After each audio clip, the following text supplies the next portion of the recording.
Here we go. We're on. My name's Graham Brown. Thank you for inviting me to this podcast, which hopefully we're going to talk about what everybody really cares about, stories. We all like stories, don't we? Our stories, my story, Jonathan's story, as well as your story, how to frame that better. And if you're in the business of leadership, how you can use storytelling to engage, inspire, and create change. I'm very fortunate to be invited onto the Inspiring Leadership podcast. My apologies, fluffing my lines already. No, but with right. The host with the most, Jonathan, handing over to you. Thank you, Graham. I was under pressure there. That's great. We like being under pressure and being real. And that was one of the things that struck me. I've really felt a strong bond with you from the very first moment we started talking. You are a natural storyteller, but you're also really interested in people and what makes people tick. And your agency, which helps people get onto podcasts and also actually takes over the podcasting for some of the big famous corporations that you can't mention, but they're very famous. You do a really good job, and I can see why, because you're passionate about it. Some people do things that they're never meant to do. You're like do another job, don't do that. But you were born to podcast, as I think I was too, and that's why I think we made a little connection there. We found it really easy. Look, great having you on the series. Tell us a bit more about what you've been doing with your agency, and then we'll go back to your journey from Graham as a small lad and your dad as a Royal Marine in 4-2 Commando. And well remembered. Yeah. Oh, a special guy. And also I think had a bit of time with the SBS, the Special Boat Squadron, which is the Special Forces version for those around the world who aren't into Navy SEALs all the time, but the real Special Forces, the SBS. So Graham, tell us a bit about what you're doing right now. Wonderful. Well, I'm really pleased to be here. Thank you, Jonathan, again. I'm a storyteller. I feel I'm with a kindred spirit, another storyteller as well. And, it just so happens on my journey, which was never a straight line, which I think makes the best story, doesn't it? It was never a linear career, but I ended up in the business of helping people tell stories. I found out that actually that was something you could monetize. There were corporate leaders and thought leaders, I suppose, outside of the corporate world who are doing their own thing, building their own businesses, who increasingly, I feel, Jonathan, that we are tasked with having to tell better stories. In the old days, the company would do it for us, but now you look at social media, people follow people, not brands, don't they? And so it's so important for individuals to build their personal brand and around that craft this narrative. So fortunately, that means that people now are asking, how do I tell my story? They're thinking about, how do I get out onto podcasts where you have to be a bit more vulnerable? You've got to be more real, haven't you? You can't just do the bullet point presentation. It doesn't work anymore.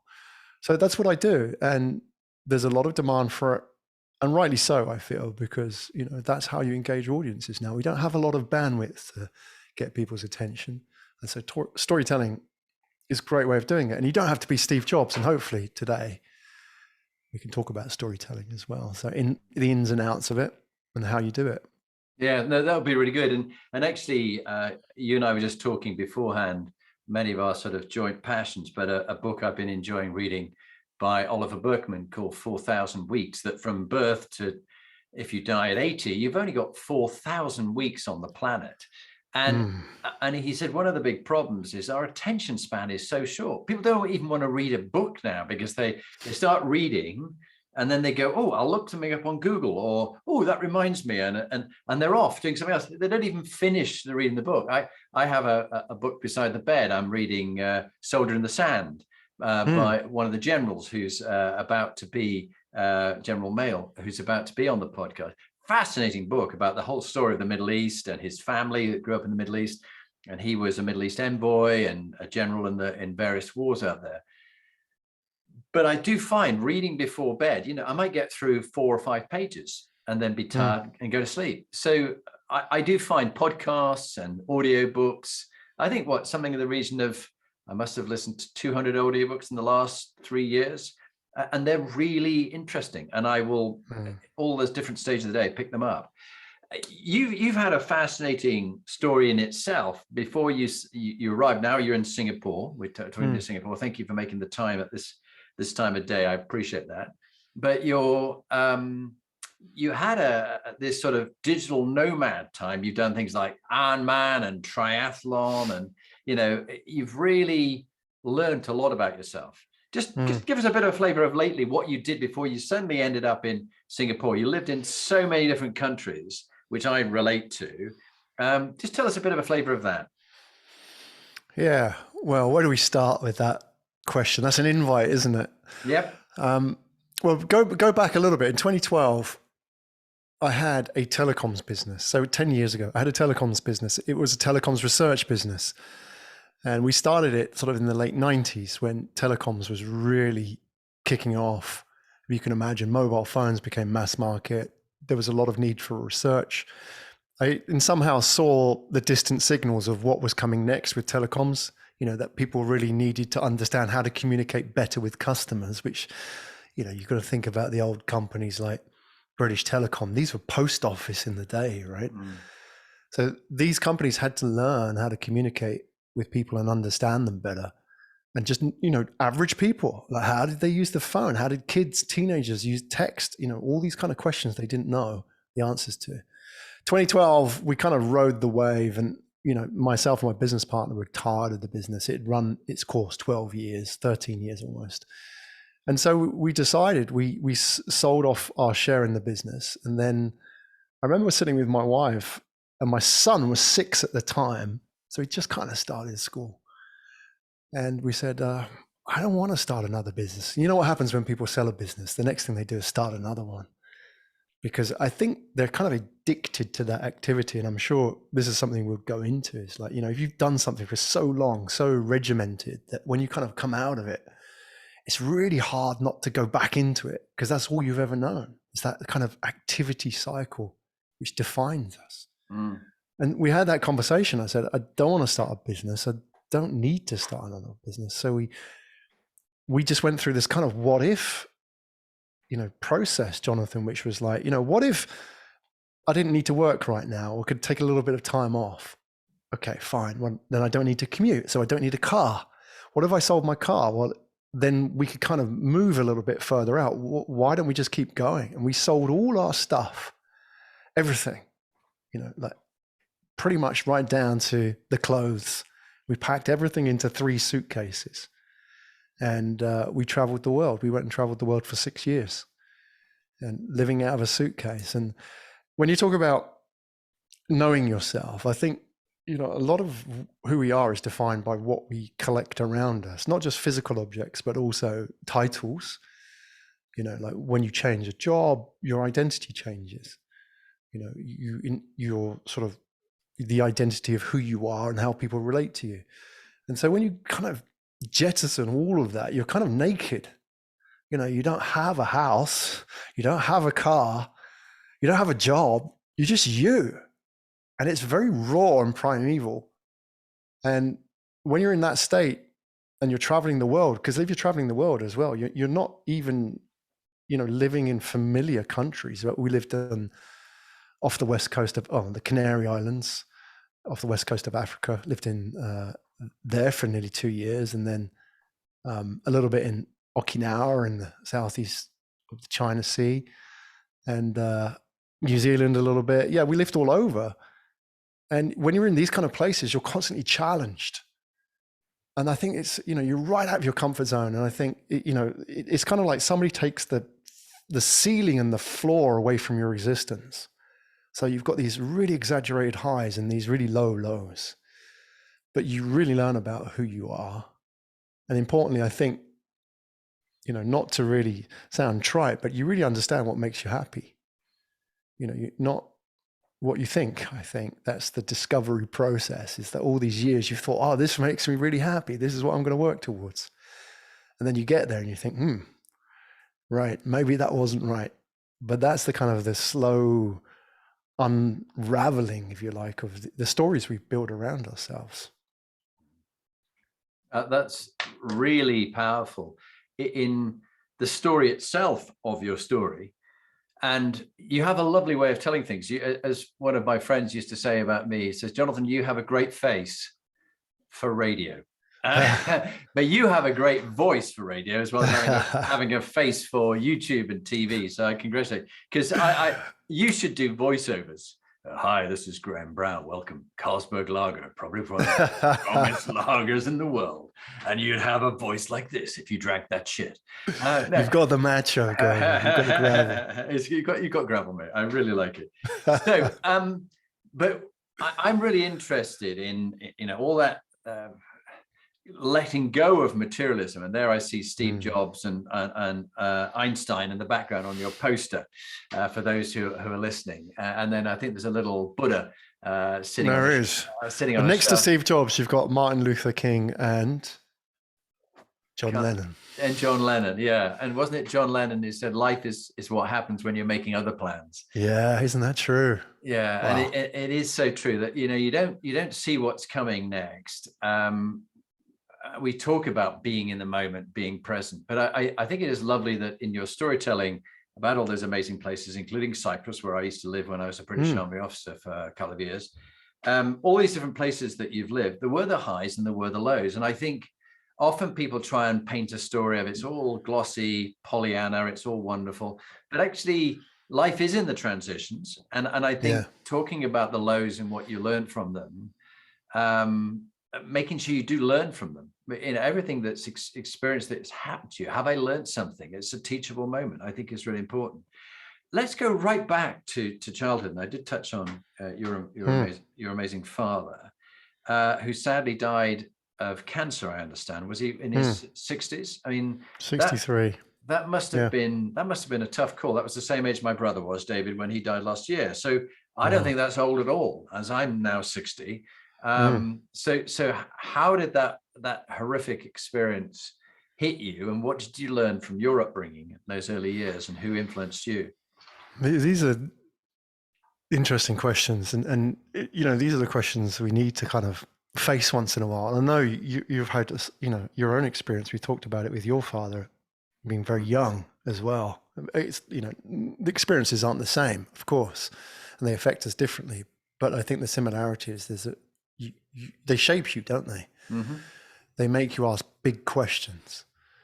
And my dad, his dad died when I think my dad was 4. Wow. And I think not too dissimilar to you. It's like when you're young, you just don't understand. You just don't understand. I think he remembered telling me. He never talked about it, but he told me that he remembered looking out of the school window. They weren't allowed to go to the funeral. Him and his big brother looked out of the school window and they saw the hearse go down the village, the lane. And that was it. That's all he ever saw of his dad's funeral. I thought, how does a kid of 4 or 5, I think it was 5, how do they process that? And that affects him, and I can see as well, when we're touched by loss, we ask big questions. And I think there's something in us, to be reborn in that is to find meaning in these events, because you can't control it. But we talked about this. We talk, even in our sort of chit chat, we talk about death, which seems really morbid, but in the same way, I mean, Steve Jobs, you've just mentioned, talked about death being one of the most, empowering facets of our life. You don't have long. No. We don't have long. And that's the first time I realized it when my dad went. He was 59 when he was diagnosed. He was due to retire, and he had it all planned out, him and my mum, what they were going to do. And I just think about that. You've worked all your life, and, he was in the Marines, and then he went into Civvy Street and, worked at a university as an engineer. And that's all he ever knew. And you just kind of map it out, and then boom, 59, everything you planned for has changed, and it was gone in 4 years.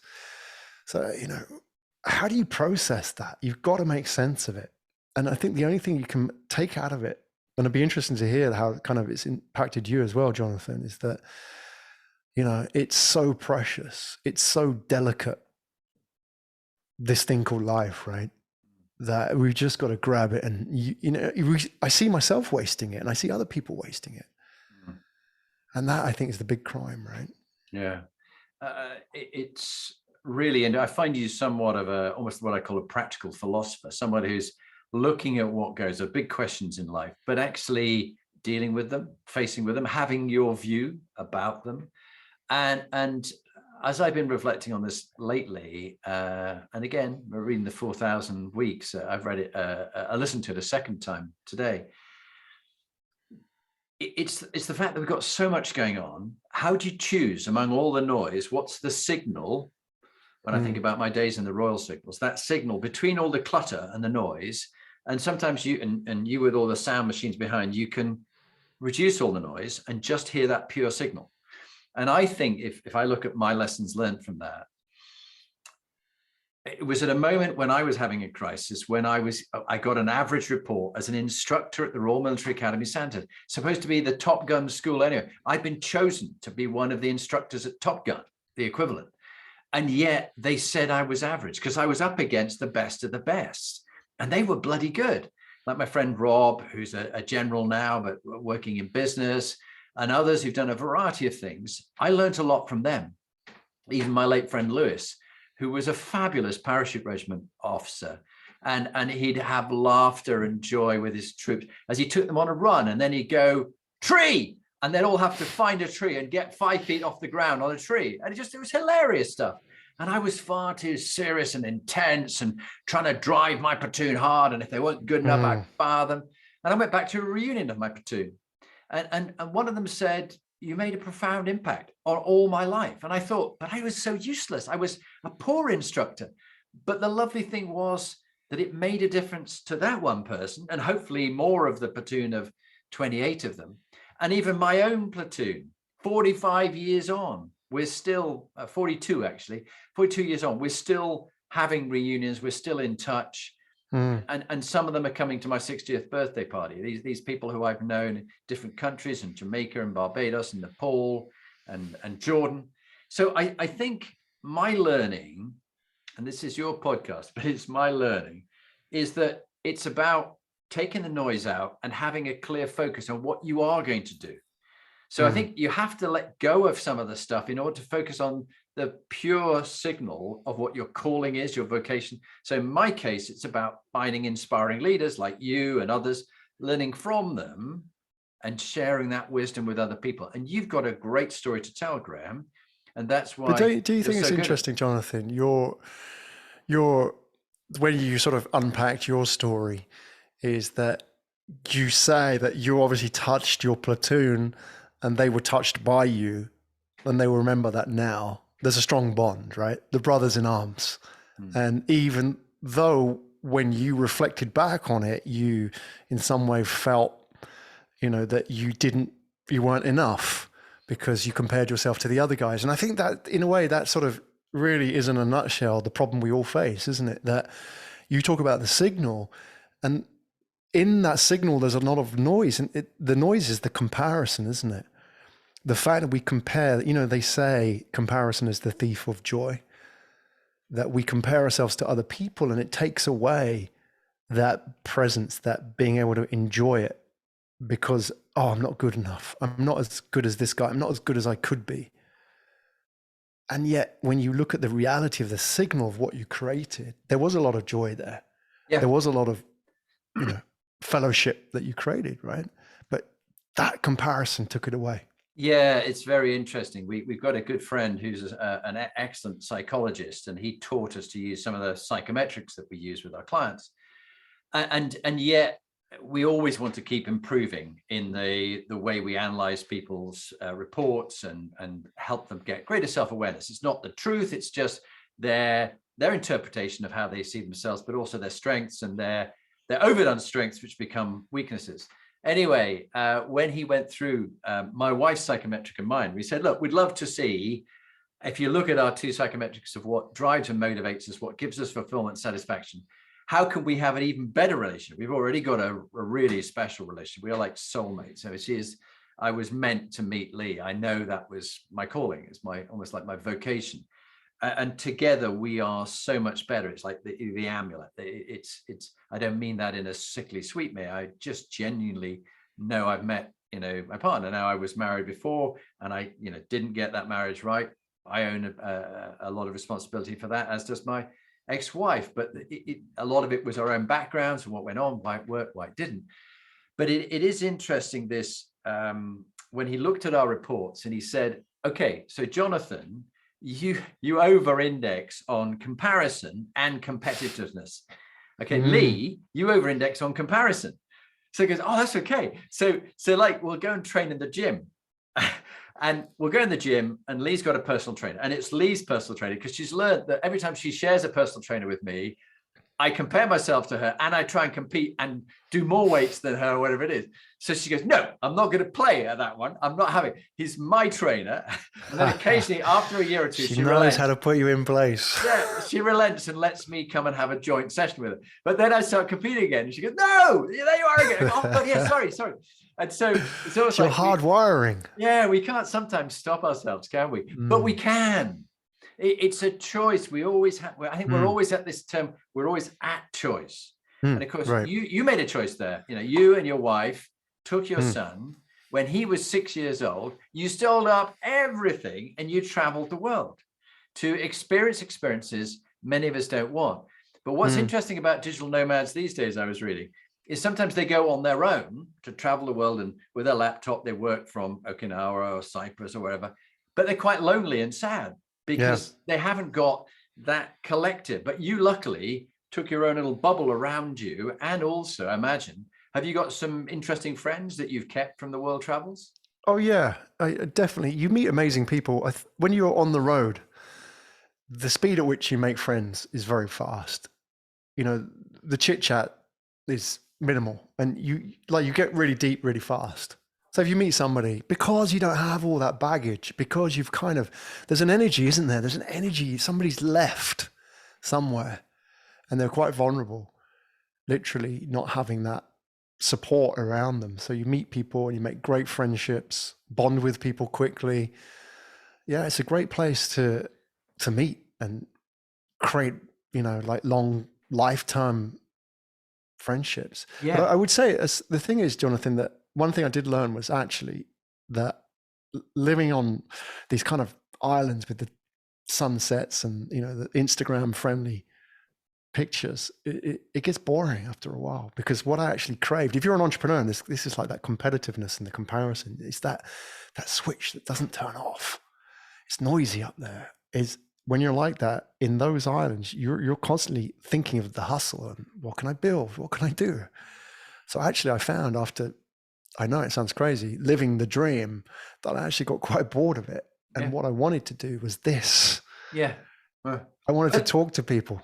But the great thing is you've learned that. And so many people are climb the ladder of success, and they get to the top of it and they find it's leaning against the wrong wall. And they go, is this it? Is this all?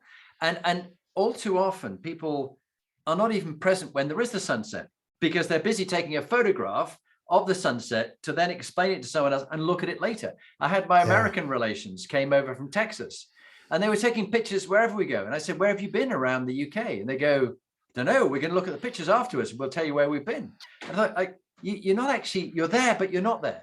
And isn't this part of our challenge? That one of the things I found so powerful in meeting you, Graham, is like, I felt that sense that you talked about when you were traveling, that we really connected very quickly. There was no small talk. We went deep in conversation very quickly.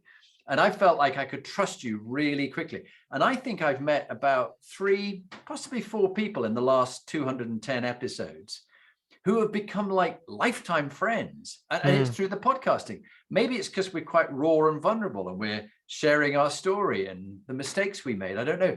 But I've never kind of made those kind of really deep connections, apart from with friends like mine I've known for 58 years from when we were small together. We grew up together. What do you find this on podcasts, that people find that in some cases, not all, they make very special connections? Yeah, absolutely. And they last. You're creating something together. You go, one of the most common questions we get asked is, what do you do? And one of the things I teach people when I work with people getting on other people's podcasts is not to answer it with what's on your business card, because that's not what you do. That's your job title. And so one of the things I help people think about is tell them what you're going to build. And what happens is if you tell people what you're going to build rather than what you do as on what's your business card, it has this polarizing effect, which is what you're talking about, that kind of going deep, is that if you said to me, oh, I've moved from Japan to Singapore to build a podcast studio, you're going to say one of two things. You're either going to say, well, that's interesting, and then change the subject. And therefore, okay, well, that's a no. Or you're going to go, wow, podcast studio, what's it about? What are you going to do? Who are you going to have as guests? You know that already you've cut through all the noise and got to the signal there. And so I think that what that does is just kind of get to the main point, the crux of the conversation. And it's such a good way to engage people. And it's such a good way to deflect the noise as well. Those that will kind of take up your space, the yes, but people who may not get it, they're fine. Just push them aside. You don't need, I think the real game today about building your personal brand is not to be liked, but to be loved. Not to be liked by millions, but to be loved by 100 people, and just, love them back and just really build deep relationships with them, and, focus on that tribe of people, that interconnected ideas. And so you've got to put it out there. I think this is the vulnerability. You've got to expose yourself and say, what is it that I'm standing for? Not just edit yourself. I think we get scared, don't we? We edit ourselves down. That's so true. Those who stand for nothing fall for everything. And I think that whole idea about people desperately seeking to be liked and lots of likes and lots of followers and things like that, I think it's so false. It's so superficial. And, I'm going to a funeral of a family friend in a couple of weeks' time. It's always interesting who comes to the funeral. Yeah. That's the telling one. But I don't want them to come to my funeral. I want them to come and see me now, or interact with me now by Zoom or whatever it is. Now, a lot of people are very critical of the video, and it's just by video. It's so superficial. But actually, I wouldn't have had the chance to speak to you, get you on this podcast, unless we had met by video. Yeah, I'm not going to be in Singapore, but now I am in Singapore. I'm with you, and you're then sharing, and it'll land well with a number of people, and they'll either go, God, I need Graham to work with my company and be the agency who does our podcasts, or I want him to get me on different podcasts, so I'll get in touch with him. You'll get one or two of those. But you'll also get people go, no, not for me. And that's fine. And I think it's this, I'm learning late in life. I have to learn to stop doing list in order that I get to do list. I get to wake up and do. I was stuck in traffic on the way to have a walking meeting with the client, the CEO of the Woodland Trust, and Darren. And Darren's been on the podcast before, lovely guy. We had a lovely walk with Archie, my dog. But while I was stuck in traffic, the old me would have gone, oh, I'm stuck in traffic. I might be late. This is terrible. The new me went, if David was still alive and hadn't died a few months ago, he would have given anything to be stuck in traffic. So what am I complaining about? Just enjoy being in traffic and just be here now. And we talk about it, and we can go to Zen retreats and read books, but actually people are learning you. Just like I'm lucky with Lee that we've got 4 children, 2 children of my own who are about to turn this year 29, 28, and then a stepson who's about to turn 30 and a stepdaughter who's about to turn 27. And they want to learn your behavior, not your fine words. It's not your rhetoric, it's your reality. What's your thoughts, Graham? Absolutely. Well, they say the 3 laws of parenting are example, example, example. Oh, right? Wow. Yeah. Yeah. And that's leadership though, isn't it? Is that, how do you can, and we talked about politicians, let's not go there, but you understand is that it's all about example, isn't it? And it's the example you set, the story you tell about yourself really on a day-to-day basis. Yeah, I love the examples you talk about, walking with a friend as well, being present. It's tough. We live in a world which is really designed to take away that presence, isn't it? It's designed to really mine our attention because it's so valuable. Look at the attention spans that we do have. The average YouTube video is like 23 seconds Mm. that we would spend watching a YouTube video. That's nothing, and we're getting close to that magical 9 seconds, which they say the goldfish has, right, for attention span.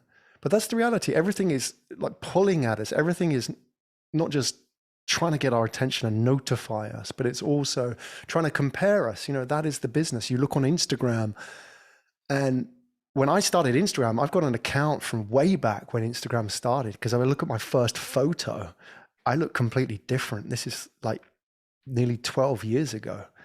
And you look at these photos and how it's evolved from the beginning of Instagram to now. It's like at the beginning, it was all kind of these, like vintage filters and people look, just doing their lives, taking photos of food. And now it's people looking perfect. I think about my son growing up into this world where he looks on Instagram, every man's got a 6-pack. Every woman is, looks like she's had work on her face and the perfect bodies, and they're living these amazing lives, like flying personal jets everywhere. And I'm thinking, like, if I lived in that world now, growing up in that, when I wasn't so sure about myself, that would be really, really hard. It'd be so hard to be present and say, actually, I've got this sort of, I'm centered. I have this space where that doesn't touch me. But that has taken many, many years to build and learn. If I was a teenager growing up into that world, I'd be looking at this thinking, what's wrong with me? Yeah. Why aren't I normal? Yeah. And you are so right, Graham. And many a time in the coaching with different leaders around the world, one of the things they'll say is, I feel a bit of an imposter. I suffer from imposter syndrome. And time and again, men and women, this is the thing, because they feel they're not good enough according to somebody else, or their thought of what others think about. If you're worried what other people think about you, you'd be surprised how little they do. They're not thinking about you. They're thinking about themselves and how they look. It's just like the personal trainer who's in the gym and he's doing this, he's looking at himself in the mirror while he's training you. You go like, just be with me now, be here now. And it's like an addiction we have. We have an addiction to sugar and high processed carb food. We have addiction to all sorts of things. And of course, there are some very bright people who've done all the social media, who've got the psychologists who want you to be enraged by a story they've deliberately sent to you, because they know it'll wind you up and it'll get you to tweet about it or whatever it is. So we're actually having our minds played with, and it's almost getting off the addiction, going into the priory and detoxing yourself from various things. So you do the few things in those number of weeks you've got left to live on the planet that matter to you. And I just, every day you have to keep focusing and centering yourself and get back to that. Every day. It's like washing. Yeah, exactly. So let's do some quick fire questions. I just want to go for it. Go around the room with proudest moment and darkest moment for you, Graham. What in all the things you've done in your life, what was a proud moment and what did you learn from that? And what was personally a dark moment and what you learned from that, separate to what you've already shared? Proudest moment. Yeah, interesting. I would say recently, in my recent travels, I had a very strange encounter some years ago, which changed everything for me. And I don't believe in fate, but I believe if you're opening your mind to something, then your kind of antennas are tuned in to signals, aren't they? It happened 3 and a bit years ago here in Singapore. I just moved to Singapore, just started building the podcast studio. My friend, who was a local, said, I want to take you to a local Singaporean experience, which is the hawker centers, where they all eat outside and you can sit outside with all the people on the tables. So we went there, and because I was new to Singapore, he took me to kind of a hawker center light, one of the more touristy ones. So we're there on a Friday night. It's packed and all the tables are taken. But we managed to find these last seats in hundreds of tables. We found the last ones. We put our bags down, grabbed our food. And then this couple came across and said, can we sit there? I said, sure. I moved the bag. And they went off, came back with their food, started chatting. And he said, oh, you like chicken wings? He started sharing his food. We got chatting. Then he started saying to my friend, what do you do? And my friend said, oh, I make medical devices. He makes these. He used to work for Dyson. He pulls out this pair of glasses that you wear. It helps with bone conductive hearing loss. So he showed them this. The guy was talking away. And he turns to me and says, what do you do? And I said, well, I'm building a podcast studio.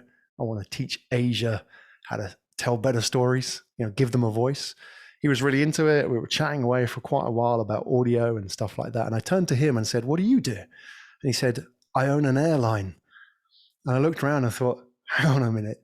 Sitting next to me, it was Tony Fernandez. Now, Tony Fernandez is the CEO of AirAsia, and he also owns QPR. He used to have a Formula One team. But I didn't realize it was kind of a bit of a double take. He was sitting there. He's a billionaire. And he's a bit of a Richard Branson figure here in Asia. And not knowing who he was, he laughed. We sat for about an hour and a half. I'm here in the moment, like you say, being present. I'm in the moment, having a really deep conversation with him about, we grew up in the same place in England. He went to Epsom School, talking about football, talking about life. Hour and a half, nothing about business. End of the hour and a half, I've got to go. I've got to get on my plane flying back to Malaysia.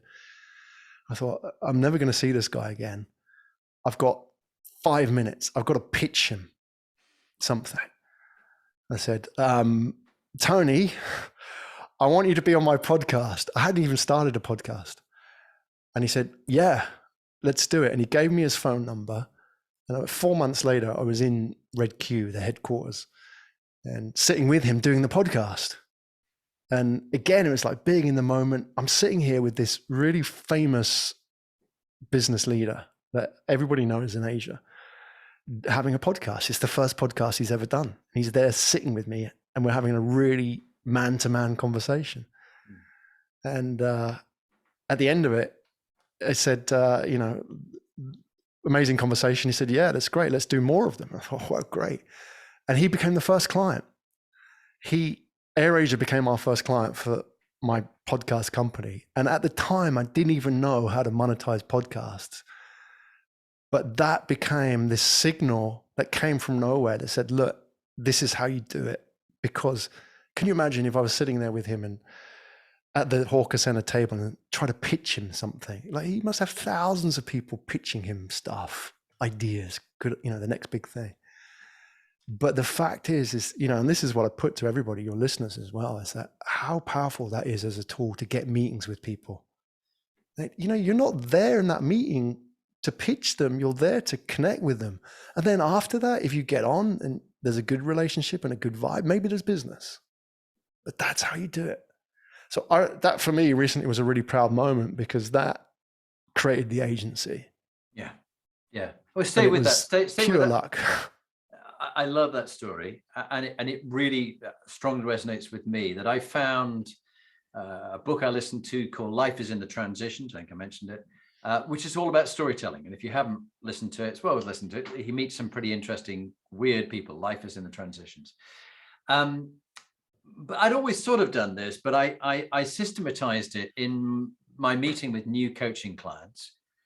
Rather than pitch to them about what I was going to do for them, how I was going to make them an inspiring leader and support, challenge, and inspire them, I said, I want to know about you before we even go anywhere. Tell me your life story. We've got an hour together, but let's say make half an hour of it. Tell me your life story.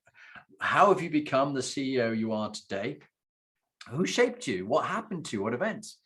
And I really listened to them. I didn't interrupt. I promised them I wouldn't interrupt. And when they stopped, I just asked them a further question. What more do you think or feel or want to say?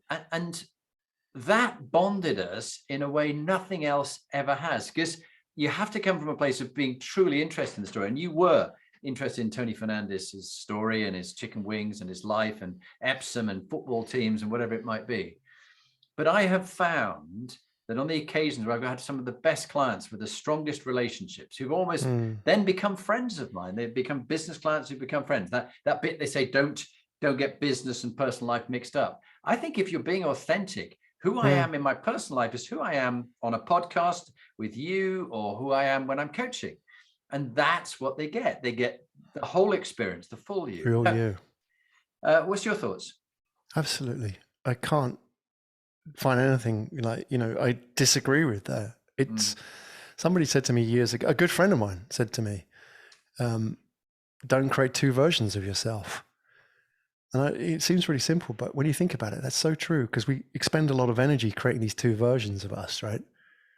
You know, that the version you present on the podcast or the video, and who you really are, you know, and who you are when you show up to work and who you are at home. You know, as I've grown older, they've become the same. And I don't know, like, if that's wisdom according to what you said, like the guys you shouldn't have friends with, the people you do business with. But I found, like you, those are the best business. Those are the best business partners as well. Because they're built on trust. And I think trustworthiness and mutual trust is key. It's the foundation. And when trust's gone, they should go. And I think you can say, yeah, you can rebuild it. And I think you can, if it's a long-standing friendship, and you just, like I shared with you, a friend I hadn't been in touch with for a couple of months, and he was annoyed with me and angry with me because he wanted me to be in touch with him.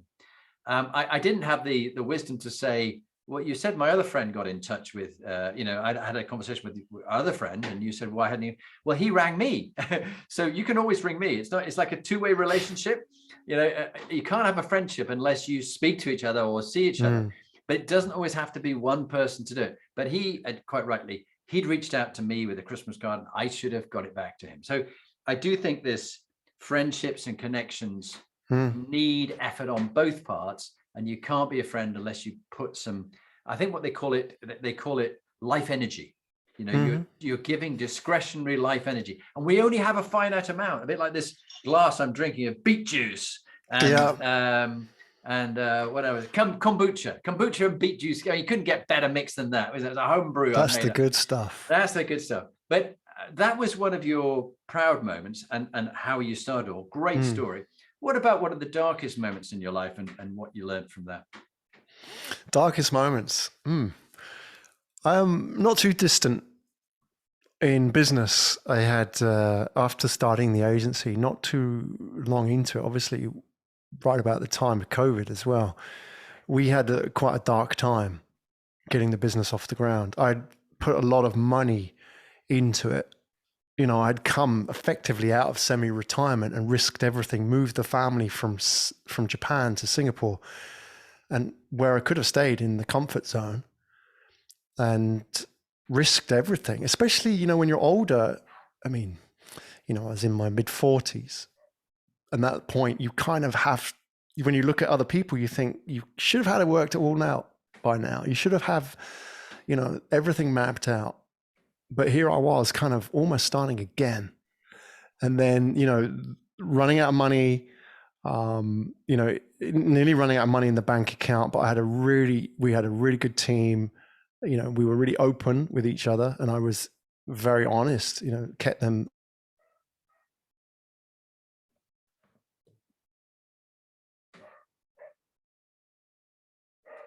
Yeah. We're just talking about what happened. There's like glitch there, Graham. So what happened? Tell us the story. Well, we've got a storm at the moment here in Singapore. It's stormy season, and we've got all the aircon on full blast, and it just completely overloaded the circuits. And everything tripped out for about 3 minutes. So I went into a bit of a panic mode because it was completely black. And then I looked outside, and like the whole block around where we are was black. Yeah. So I guess we weren't the only one. Yeah. So, but we're back. Well, it's good to have you back. And I think it's a lovely example of, I think we said, life is what happens when you're making other plans. And it's not the fact that we have a problem, it's how we view that problem. Like the old me would have had a question, oh, where's Graham gone? Now we're in the middle of recording. Me too. But actually the new me goes, this is fine. I'll just pause. It's a traffic jam. And he'll get back when he gets back. And it makes it all the more interesting because it gives us more to talk about. I'm glad you're being very zen about it. Yeah, honestly. The old me would, but I really found life gives you lessons to teach you something. And I always have to ask myself, what was the learning from that? It's just wait, be patient, and things will be resolved. Graham's got an issue. Something will go with power or something. I thought it was something with power. In my days in communications, I was in the Royal Corps of Signals for 10 years before I went into the infantry, the sort of frontline bit, which I wanted to be in the teeth end, the comparative bit. But in the nicer Royal Signals bit, which was more gentlemanly and full of technical wizards who knew far more about technology than me. We had a thing called other enditis, that if communications weren't working, it was always at their end. You need to sort out, so your end. Yeah, no, it's at your end. But in this time, I always check my own stuff first these days. I go, was that me? Let me see. Have I got any signal? What's my No, that was definitely me. Yeah, that was but definitely. Look, you were talking about, about darkest moment. You had this business agency. It was in the middle of COVID. You'd risked everything. And what was your learning from all this? Well, I guess it was interesting. We just kind of lived it a little bit there. Is that, I mean, you mentioned it.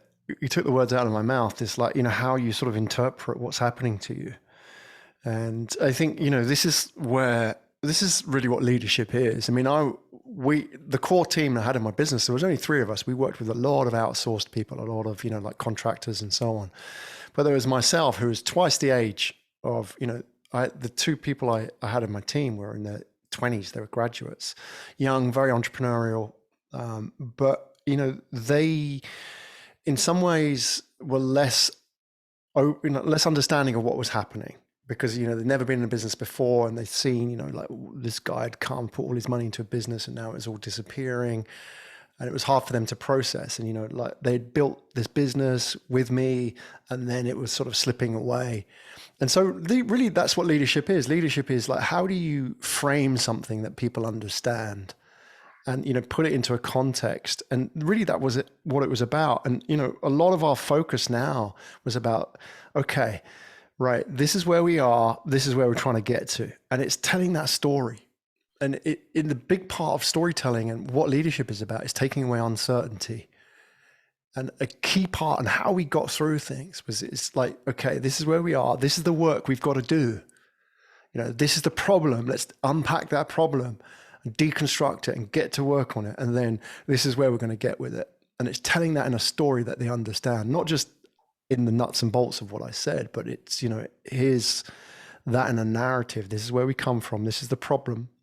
And this is the promised land, if you like, that we need to head to next. And just keep telling those stories and helping them make sense of it, which was really important. And that is simply what leadership is, I feel. To be a good leader is to tell stories that help people understand where they need to go next. Yeah, and I fully agree with you. I've been very blessed with some of the military leaders, like episode 200, General the Lord Dannett, who was my commanding officer, very good at storytelling, explaining the situation in a nutshell. He could be in a meeting, people would talk, and he'd go, okay, so let me just try and capture the mood of the meeting. What we're saying is this is the problem, and here's my recommendation of how we do it. You go, wow, how did he make sense of that so clearly, so succinctly? And I challenge leaders, you've got a minute to share your opinion. A minute?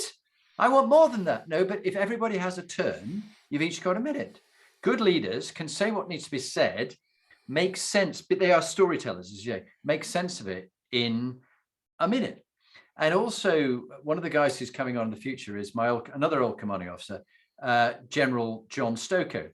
And he was inspirational for me. We were in electronic warfare. We were listening to the Russians and the East Germans. We were prone to capture. So before war starts, a bit like Russia about to invade Ukraine, they would take out all the electronic warfare equipment because we knew what was going on. We were listening to what they were up to and the games they were playing, as is going on now. My colleagues are listening to what the Russians are doing as they plan. And this is why the Americans and the Brits know that the Russians are preparing to invade, because there's certain signals they get and they know what's going on. Certain headquarters and stuff like that, moved position and so on. And John had to move something like, I don't know, 20,000 British troops from Germany all the way around to Saudi Arabia. And he was given 10 weeks to do it in. Like, whoa, who does that? And what he did, he put it all on a page. And he went, this is where we are now, lozenge, just described it in about, I don't know, 30, 40 words. This is where we need to get to over here, somewhere. And here are our lines of development, 5 lines of development to get us from here to there. This is our mission in a sentence. This is our vision. And this is the timeline on the top. And it's that ability to storytell, but with an infographic of something so big and so complex, make it understandable. Everything should be as simple as possible, but no simpler. It's Occam's razor, it's described as. This side of simplicity, rather than the other side of complexity. I don't know whether that resonates for you. Absolutely. Yeah. I was thinking, I mean, the military, obviously, there's some fantastic storytellers. I think it's shaped really by, being in the pressure cooker, that you don't get time to really mess around. The good ones obviously are the ones who have that kind of leadership ability. They can make sense of things very quickly. And I think about great leaders generally, and one of the probably the best storytellers of the last century was JFK.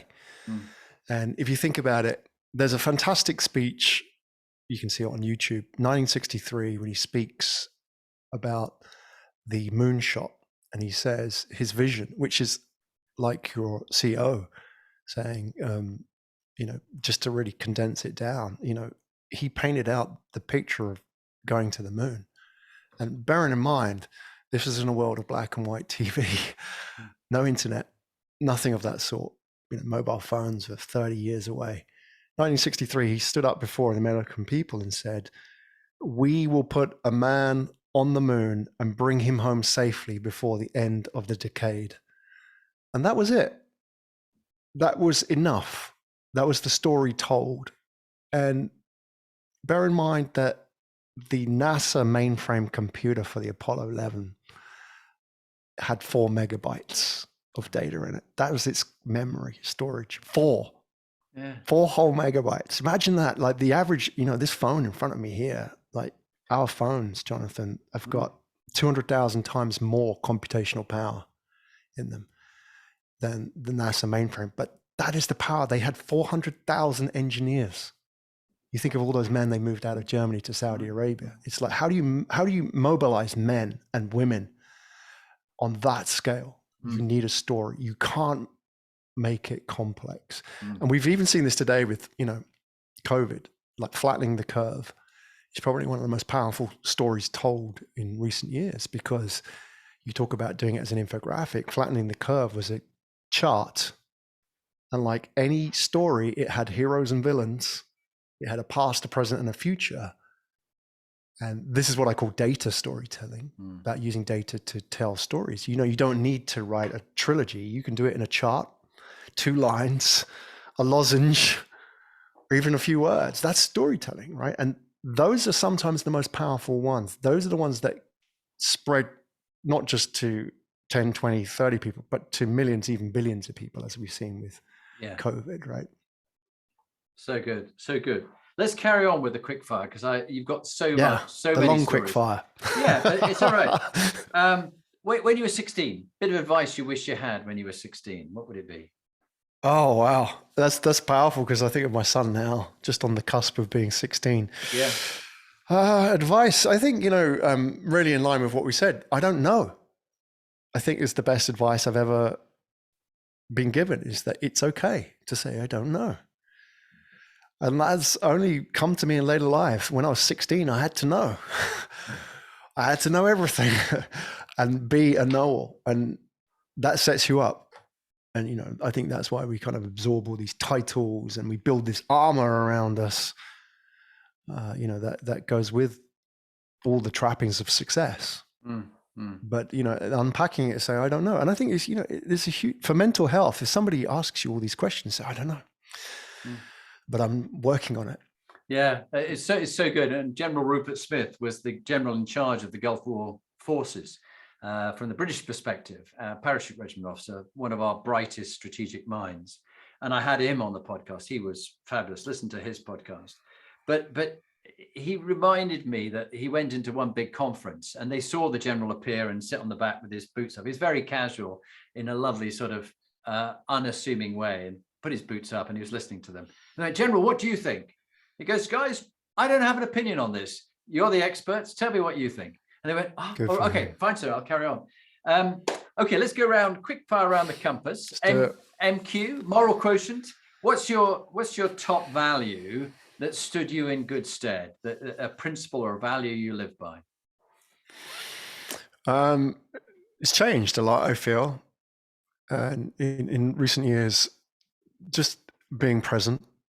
And, I haven't really articulated it properly. And this is what storytelling does. It helps you put the scenes together, if you like, and join the dots. But I'm sort of feeling that, you know, in life, there's kind of like 3 stages, which I'm going through. I don't know if everybody does, but it's me. It's to live, to give, and to forgive.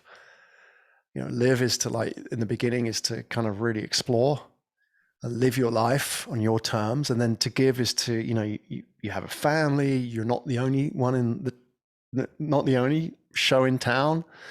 You have to give yourself to other people and, you know, mentor, lead, you know, serve.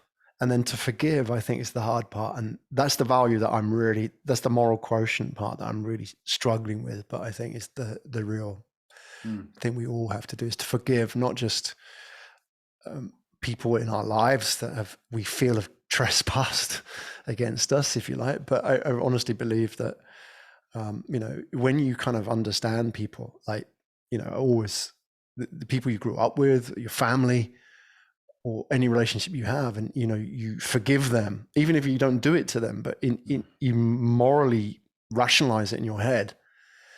It's a letting go.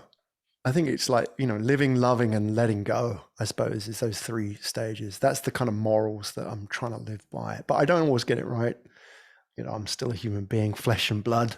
Don't let go of a lot of things. I love that, to live, to give, forgive. And one of the things I would build on that, or live, love, and let go, is to let go of things that you've done that's wrong. Yes, learn from them. Don't steamroller over the mistakes you've made, particularly when it's hurt other people, and you have to ask for their forgiveness and to apologize to people. Or let go of people that you haven't met since, but you're holding a grudge against them. Just let go of it, because you're carrying it around. It's baggage in your own head. It's filling up rooms in your block of flats, which is your brain. Just tell them to vacate the premises. Just clear them out and get them over. Don't keep holding on to that stuff. So I think it's very good. PQ is the next, purpose and meaning quotient. What gives your life meaning and purpose at the moment, Graham? I thought about this question, and I've thought about it generally, and I don't really know the answer to it. So to go back to the other one, I don't know.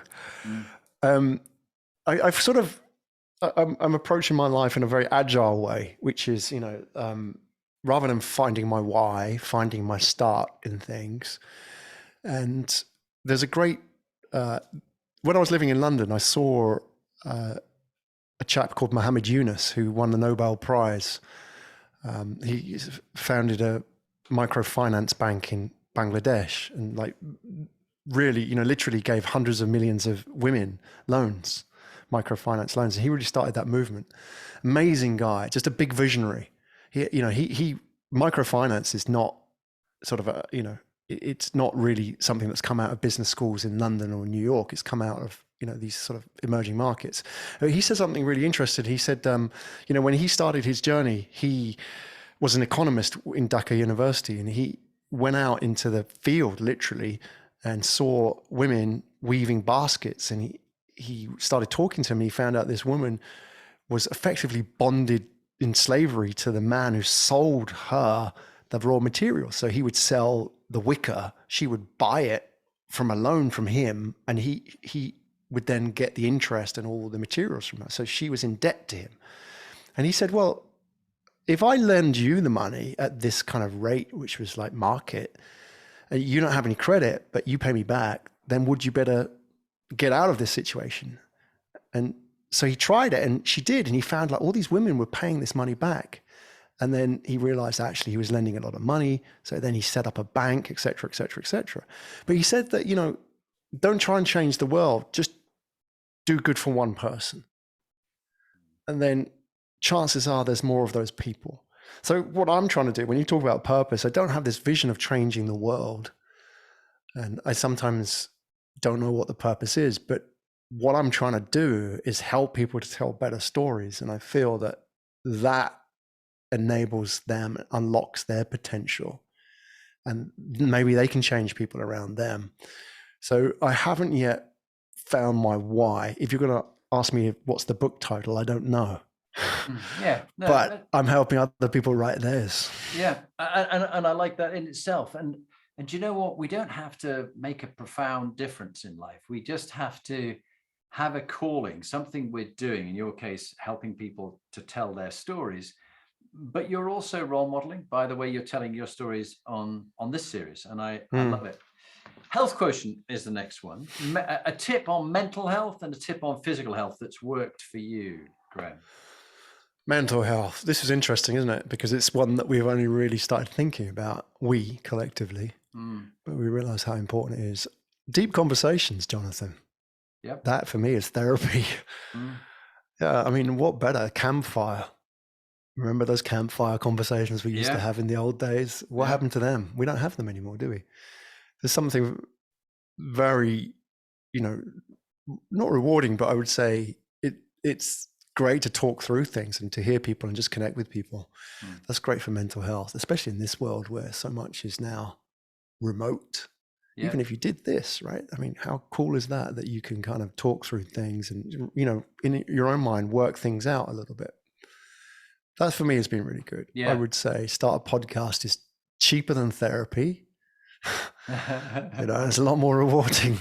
So, it is. I must agree with you. I found it very therapeutic, the friendships, the lessons, the learning I've had from it. What about the second part of Health Quotient, physical health? What's your tip on physical health? What have you done? I'm big into, I know we're both sort of active people, sometimes to the extreme. And it's really now, let's compete on who is the most crazy on this. Ironman is my thing, which is swim, bike, run. And there's something, I don't know if you would call that health, because I wouldn't necessarily say those elite athletes are very healthy. No. Certainly often not the case. Definitely a physical thing and maybe more for mental. But, there's something very appealing about suffering, not in a sadistic, masochistic way, but somebody once said to me, suffering is the nearest thing to heaven.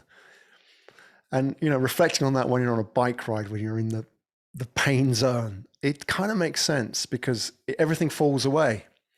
When you're suffering, I know you run up mountains, you do those kind of crazy things, but when you're sort of in pain, you're suffering, you're really in the moment.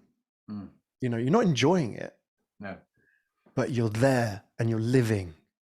And I think that's what it is. You're reminded what it is to be alive, just like it was thousands of years ago when you had the spear in your hand, hunting down the mammoth.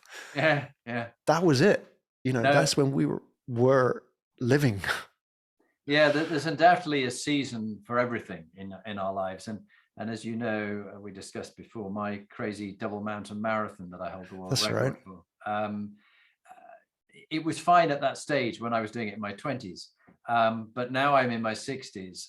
My HIIT training that I do in the gym and the yoga I did this morning and walks with the dog twice a day, that's all very good and low inflammation, because I found with the serious distance running, it's massively inflaming, which is why you find many of the elite athletes are really, their bodies are completely shot through. Yeah.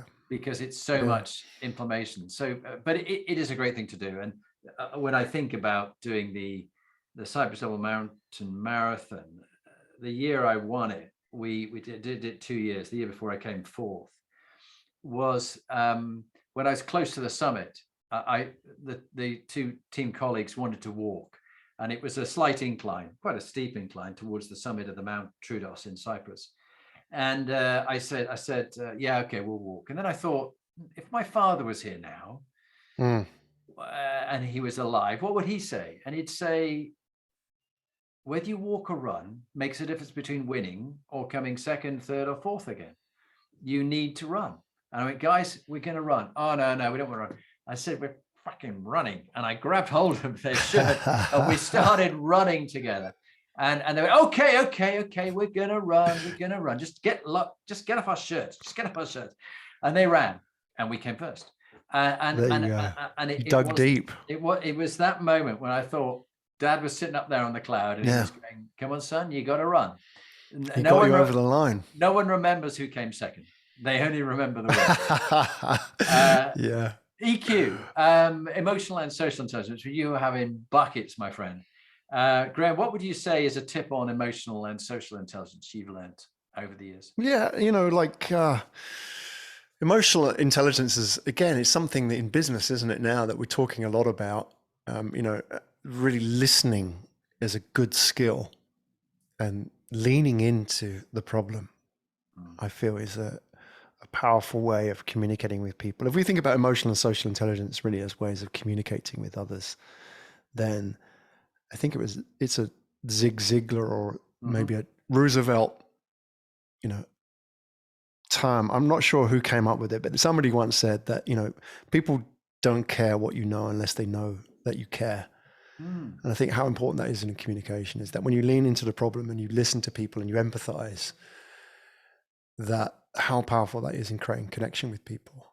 And I find that it really does pay off in communication when you, like when you say with your coaching clients, is you ask them to start with the story and talk about themselves, because in that they will reveal a lot about themselves emotionally that they wouldn't do if you asked to see the business card and tell me about your job. So I feel that, really it's a skill that we can learn to be present and to listen to people better. It's easy to fill in the blanks, isn't it, with our own stuff. And it's okay. It's okay to just let other people talk. Yeah. It's a great skill, the ability. In IBM, we used to joke about people don't listen, they just reload. And that's so not the way to be. I mean, to listen, to ignite the other person's thinking rather than to respond is a very different experience. When someone's listening to ignite your thinking and you think better. There's no doubt about it. CQ, cultural intelligence quotient. So diversity, equality, inclusion. You've traveled the whole world. What's your top tip on cultural intelligence and coping with difference? Travel the whole world. That's my top tip. I think people should at least once in their life, live somewhere different. Not going on holiday is one thing, but living there is very different because you are vulnerable and exposed. And when you're vulnerable and exposed, some magical things really do happen when you're in this situation. Culturally, you see the goodness in mankind that if you're not watching Fox News all the time, there is a world out there where I really do feel like, firstly, beyond the content of who we are and all this kind of story and the totemic aspects of our lives, like the imageries that we build and, the programs we watch on TV or, what we eat, beyond all of that, at the deep rooted human level, we are very similar. Every person out there will care for their children and want the best for them and, be kind to strangers. And I think culturally you see that when you have to put yourself out there first, though. It doesn't come to you. You have to go out there and see it. And so I feel there's something really powerful in, leaving yourself and going to these places, and you open your mind and you're fully your heart and your soul to these experiences, and you let them in. Yeah, and you're the second person in the last couple of days who said that their way of coping with diversity, equality, and inclusion and understanding difference was to travel, not just on holiday, but to go and live somewhere and be with people. I love that. Thank you. RQ now, resilience against adversity. What would be your top tip on resilience? Travel the world. I think it's definitely a good one, because you realize, what can you learn from living somewhere else? You would learn it ain't necessarily so. Things change. The second part of that, obviously, is selling all your stuff, which is a bit extreme. But as this sort of process of decluttering, what you learn is what you have. That your own hands and your brain is maybe enough. And so the resilience part, I feel we talk a lot about resilience in business today. Obviously, with what's happened in the last couple of years, it's right front and center in these conversations. But what is really it all about? It's really about fear of loss and change, isn't it? How do we deal with that? How do we deal with change? And how do we deal with the fact that these skills that I used to have or this technology I used to have isn't as relevant today? And the important part of this is going back to the core your core personally, who am I? What am I about? What makes me happy? What am I good at? You can only understand that when you strip away the layers. But also with business, and this is important for leaders as well, I feel resilience is really about going back to the core. If you build a business around customers and listening to customers and just doubling down on your existing clients and customers and not worrying about fear of missing out, not worrying about how things are going to change, if you just keep focusing on them and talking to them and not losing sight of that and listening, leaning into their problems, keep asking the question, what is their problem and how can we solve it? Then it doesn't matter what happens in the market. It doesn't matter the big macro changes. You will be resilient. So I think there's sort of resilience on the personal level and professional level. And it really just comes from stripping away and being all in. Yeah, I completely can support that. And I love that comment you made about the fear of missing out, which often drives people to do things that they don't want to do. They don't need to do. Unnecessary clutter, unnecessary stuff, material stuff. But someone said the other day, I love this expression, the joy of missing out. That's nice. You choose to miss out. Oh, this is great deal. You can't miss out on it. No, I'm actually choosing to miss out. I'm really happy. You crack on, leave me out of it. I'll pass. And I think saying no to certain things in order to say yes to what matters, which is your wife, your son, in your case, my 4 children, my wife and my brother. I think those are important things. Brand. You totally nailed it earlier. You mentioned it, that whole point about saying no. Yeah.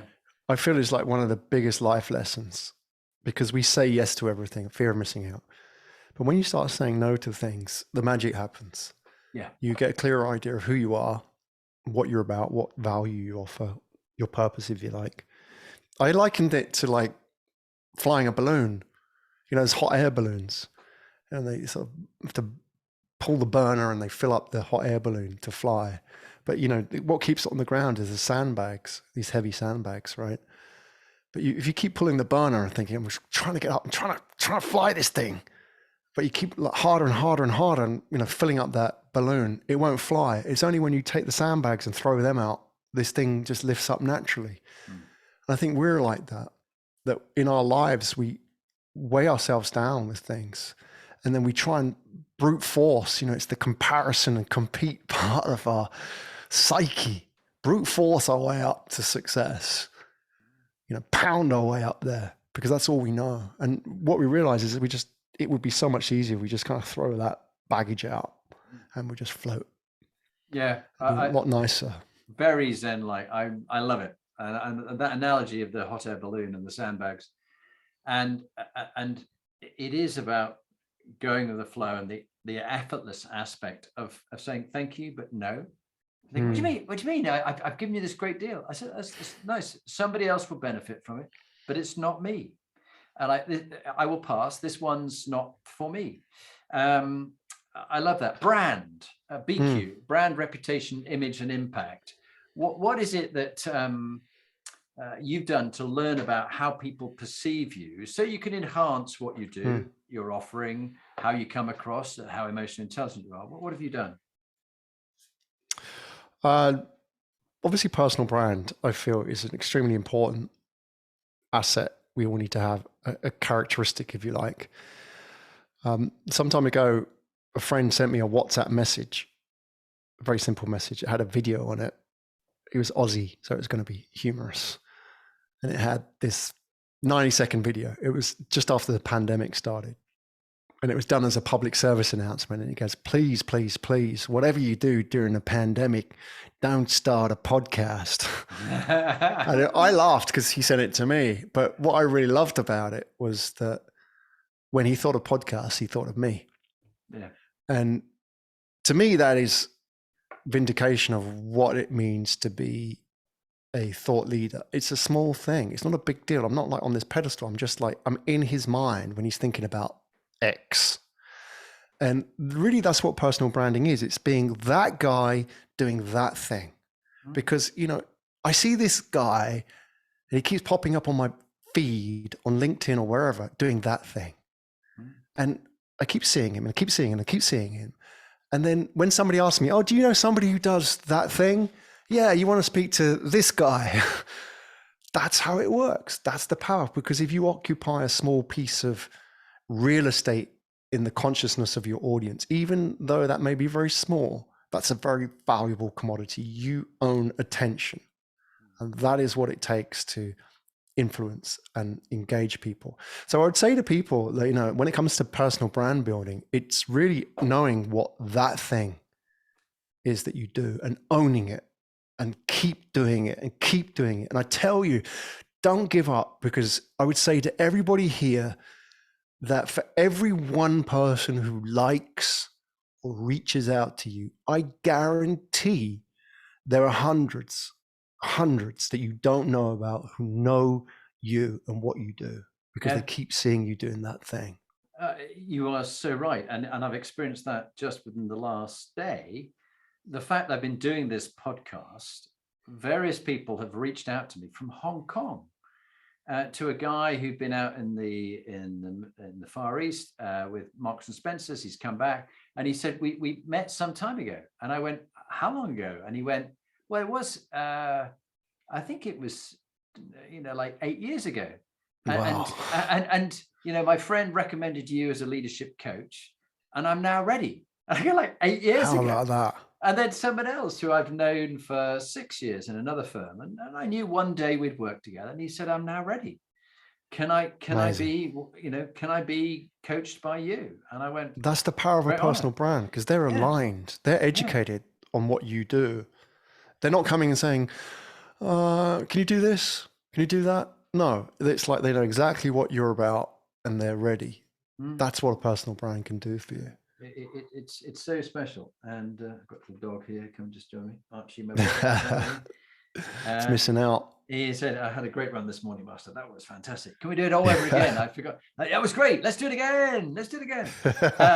Legacy, the final bit of the 8 components of what make inspiring leaders and successful leaders in business.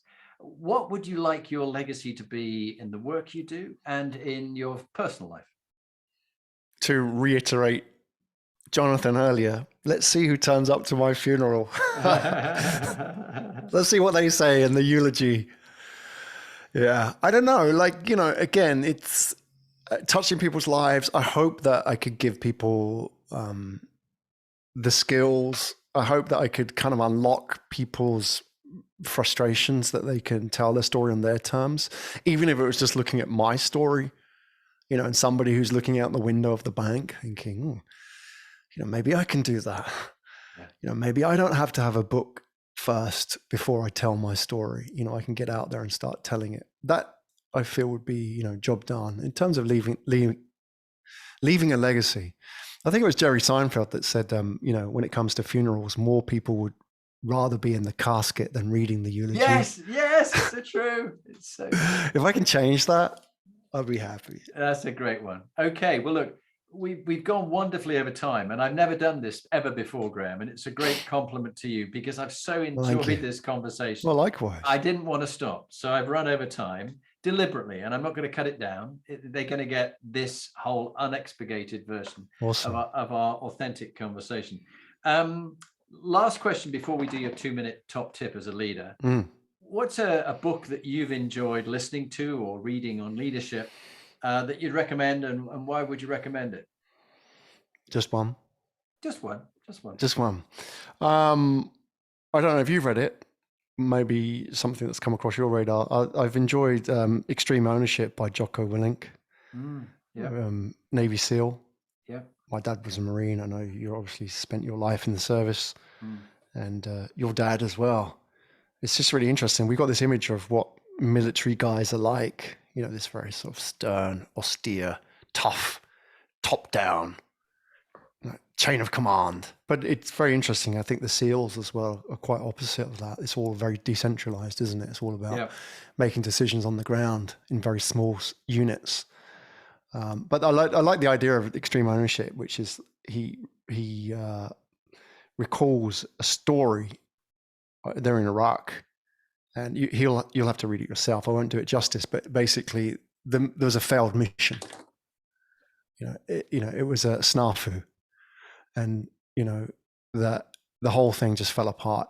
And then the CEO called him in, and everybody kind of in the mission had done things wrong. The signals guy had kind of like messed things up with the other guy, and then the frogman had done this, and then the machine gun guy had done this, and whatever. Everybody had messed it up, and it was just panic. And they weren't used to fighting on the streets at that time as well. They weren't trained in effectively hand-to-hand combat. So he just stood up and said, when the CEO asked him to kind of name all the things that went wrong, he just said, it was all my fault. And he took all the blame for it. And he thought, they're going to kick my ass. And the CEO just took him aside and said, you did the right thing there. It's because you taught everybody a lesson. Yeah. And that is about owning the problem. And I thought it was quite powerful. Yeah. We don't obviously exist in military situations, but I feel that even like with my business going through those problems, it's not like looking for somebody else as the source of the problem, or because of this, or because of the pandemic, or whatever. Yeah. And it's just, it's hard, because it's our natural. natural instinct, isn't it, to blame. But it's so powerful that just take ownership. And when you do, then others start owning up for it. And so at the end of one of the operations I did in counterterrorism, in the dark of the night, afterwards we'd have the after action review, and I'd say, guys, this is what went well that I did, but this is what I could have done better, and I apologize for that.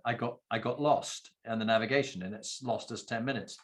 And then the private soldier would speak, and then the sergeant. I think it's so important. Let's go on, Graham, much to my sadness, to the last thing we're going to do, which is your 2-minute top tip. Would you just kindly introduce yourself, say what you do, and give us your 2-minute leadership tip, and then we'll finish recording and have a chat.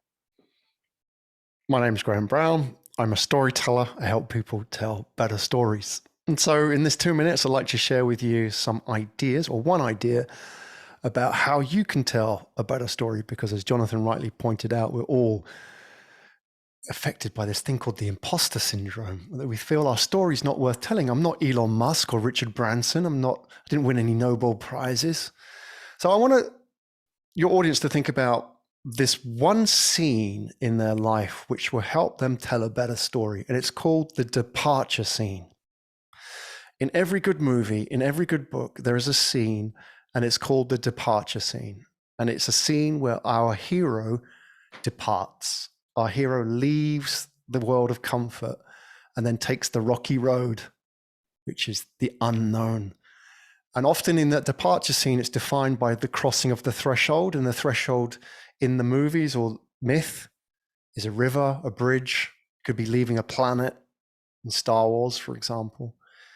But it signals a transition. And I'll put it to you, the listeners, so you out there, is that you may have not flown to another planet, but you probably left a bank and went and started your own business, or you left a country and lived somewhere else, or you funded an idea against the wishes of, or the good intentions and well wishes of family and friends and co-workers who said it was crazy. That's a departure. And so when somebody asks you, what do you do? When somebody wants to know more about you, that one scene, you don't have to tell a whole story. You don't have to tell, the full, 3 books of the Lord of the Rings. You just define that one departure scene for people. And in that scene, we know everything about you. We know where you came from, where you're going to, and what you had to leave behind. And that alone as information is an extremely powerful way to connect with people. So start where you left off. Brilliant. Graham Brown, storyteller, podcast agency owner, and helper of many. Thank you very much indeed for being on the Inspiring Leadership Series. I found that fascinating, and I look forward to our friendship over the coming years. Thank you, Graham. Awesome. Thank you so much. And thank you for being inspiring yourself as well, Jonathan. Thank you very much.